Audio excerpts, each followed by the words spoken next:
성경대로 믿는 사람들 2020년 12월호 특집기사 나의 간증 나는 어떻게 하나님의 종이 되었는가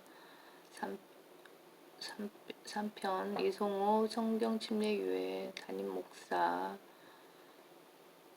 두 번째 시간입니다.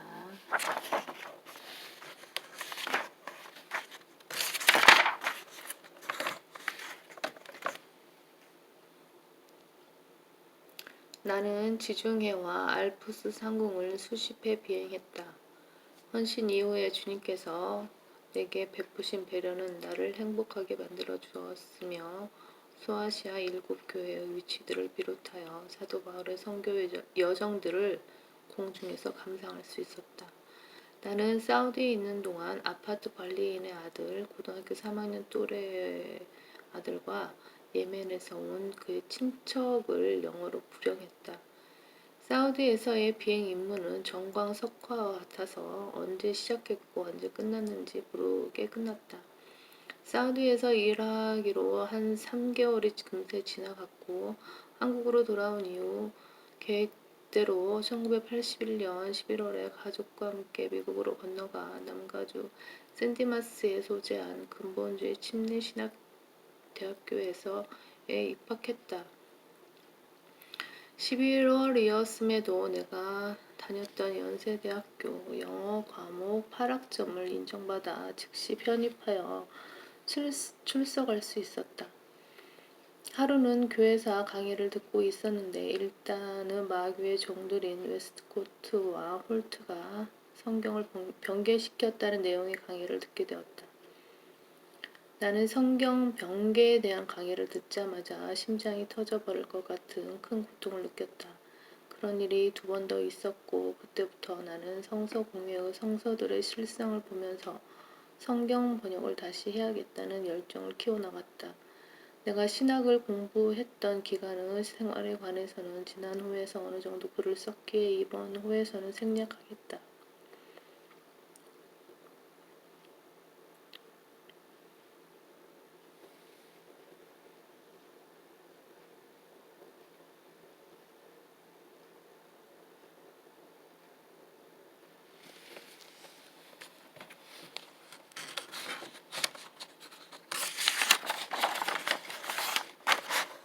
대학과 대학원을 졸업한 이후에는 내가 교육 목사로 섬기던 센트럴 바티스트 처치에서 미국 영주권을 신청해 주었고 영주권 인터뷰가 끝날 때까지는 규정상 미국 밖으로 여행할 수 없었다.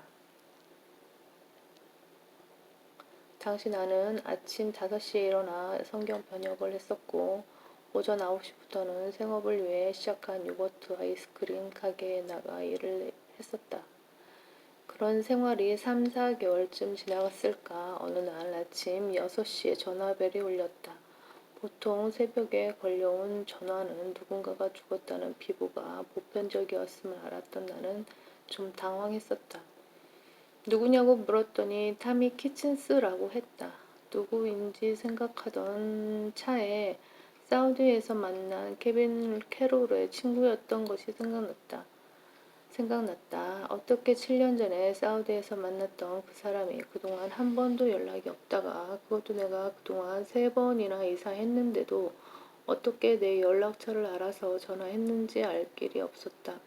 갑작스러운 전화에 당황스럽기도 하고 반갑기도 해서 무슨 일이냐고 물었더니 우려했던 슬픈 소식은 아니었다. 왜냐하면 엘라베마는 이미 오전 8시라서 한창 업무 중이었고 그 역시 사업과 관련하여 나에게 전할 말이 있었던 것이다. 그의 말인즉 자기 회사가 미 국무성에서 발주하는 세계 각국 주재 미국 대사관과 기타 시설들의 건축 프로젝트를 전문으로 수행하는 업체인데 한국 주재 미국 시설들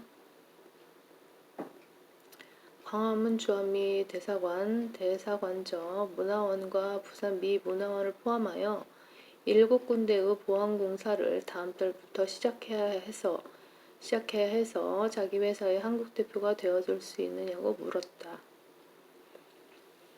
그의 말인즉 자기 회사가 미 국무성에서 발주하는 세계 각국 주재 미국 대사관과 기타 시설들의 건축 프로젝트를 전문으로 수행하는 업체.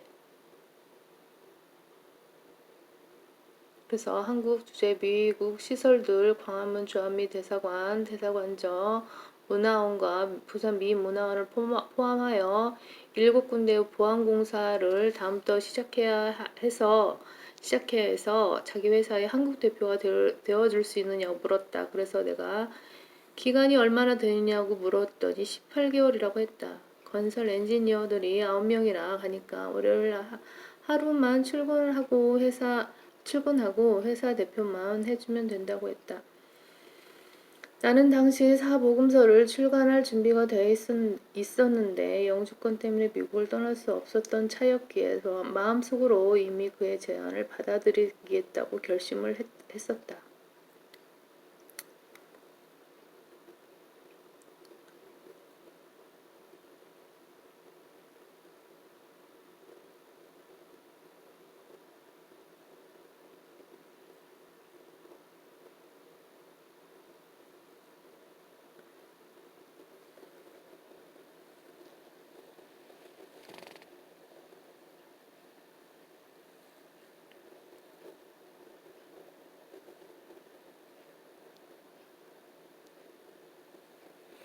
그래요. 나는 1987년 10월 25일에 일시 귀국했는데 한 가지 난제에 부딪혔다. 당시 88 서울 올림픽을 준비하느라 건축 자재들, 특히 철근을 구할 수 없었다. 1987년에 10월 25일에 일시 귀국했는데 한 가지 난제에 부딪혔다. 당시 88 서울 올림픽을 준비하느라 건축 자재들, 특히 철근을 구할 수 없었다. 타미 키친스 회사는 미국의 엘라바마주에 있는 전체 기업 중 포브스에 선정된 유일한 부자 회사였고, 미 국무성을 통한 해외 공사 컨소시엄에 연계되기만 하면 큰돈을 벌 수 있었기에 한국 건설 회사들은 어떻게 해서든지 이 회사와 손을 잡기 위해 혈안이 되어 있었다. 자재가 없어서 공사 진행이 어렵게 되자 미 대사관에 등록된 건설 회사들에 당신들은 철근 없이 어떻게 공사를 하느냐고 물었더니 자기들은 미리 확보해 놓은 자재들로 공사할 수 있다고 했다. 그때 미 대사관 참사관이 내게 메모를 보내면서 메모에 적힌 회사도 입찰에 넣어달라고 부탁했다. 그 회사 대표를 만나보니 지금의 부영건설이었다. 이 회사 역시 미리 확보해 놓은 자재들이 있다고 했다. 그러나 업체들이 제시한 공사 비용은 계약을 맺기에 터무니없이 비싼 금액이었다. 나는 새벽에 일어나 나의 체면을 사여달라고 하나님께 기도했다. 아침에 출근하여 동국제강에 전화했더니 어떤 남자가 전화를 받았다. 그는 동국제강의 과장이었다. 나는 그에게 대사관 사정을 설명하고 철근을 좀 달라고 요청했더니 얼마나 필요하냐고 물었다. 얼마가 필요하다고 대답했더니 별 어려움 없이 주겠다고 해서 그날 바로 철근을 미 대사관 뒤에 야적하고 2명의 건설 엔지니어에게 크리스마스 휴가를 다녀오라고 미국으로 보냈다. 하나님께서 나의 체면을 세워주신 것이다. 나는 그 동국제강 과장에게 점심을 대접하고 싶어서 무슨 음식을 좋아하냐고 물었더니 초밥을 좋아한다고 하여 실컷 먹으라고 하자 1인분이면 충분하다고 했다. 타미 키친스는 그 후로 한번 서울에 왔었고 조선 호텔에서 파티도 열어주었다. 나는 18개월짜리 공사를 14개월 만에 완공했고 타미가 한번 와서 18개월치 수고비를 주었다. 나는 그 돈으로 합정동에 작은 빌라 한 채를 샀고 미 대사관에서 책상과 가구 등 살림살이를 주어서 새로운 삶을 시작했다. 한편 그 기간에 미국에서 시작했던 말씀 무전학회 Word of God Preservation Society 사역을 한국에서 재정비하여 사복음서 2판, 신약성경 2판을 출간했다.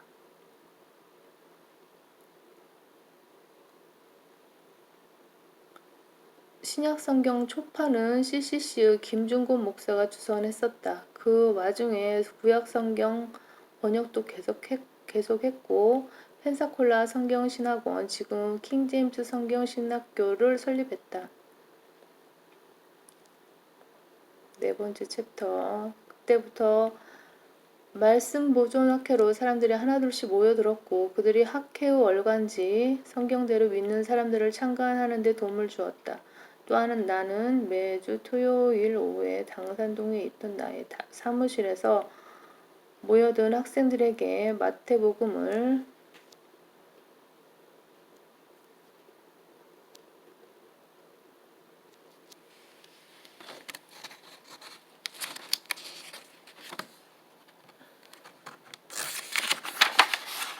가르쳤다. 그들 대부분은 대학생들이었는데 후에 성경침례교회가 창립했을 때 합류했다. 당시 교회를 시작했을 때는 수중에 돈이 없었고 돈을 빌릴 만한 곳도 없어서 다만 기도할 뿐이었다. 그 기간에 미국에 머물러 있던 아내는 미국 법원에 이혼 소송을 걸어 판결문을 보내왔는데 이것은 상처난 곳에 식초를 붓는 격이 되었다. 한참 후에 하나님께서는 나에게 새 가정을 주셨고 그 후 북남이가 태어났다. 당시 합정동에는 사설 장의사가 있었는데 그는 작은 교회들을 대상으로 장례를 치러주는 일을 하는 집사였다. 그가 전세로 빌려놓은 장소 25평을 사글세로 빌려 거기서 성경침례교회가 창립되었다. 박남규 집사, 이호재 집사, 철원의 이경의 자매 등 25명이 창립 회원이 되어 성경침례교회가 창립되었고 1992년 4월 12일에 창립되었고 그 다음에 두 번 더 이사하여 합정동에 있던 서면노조 빌딩 2층에 50평을 얻어서 매우 행복했다. 우리가 원하던 장소가 50평 규모였는데 서면노조 빌딩 2층에 50평이 비어 있었던 것이다. 나중에 그 장소에서 70평으로 늘렸고 다시 100평으로 늘렸다.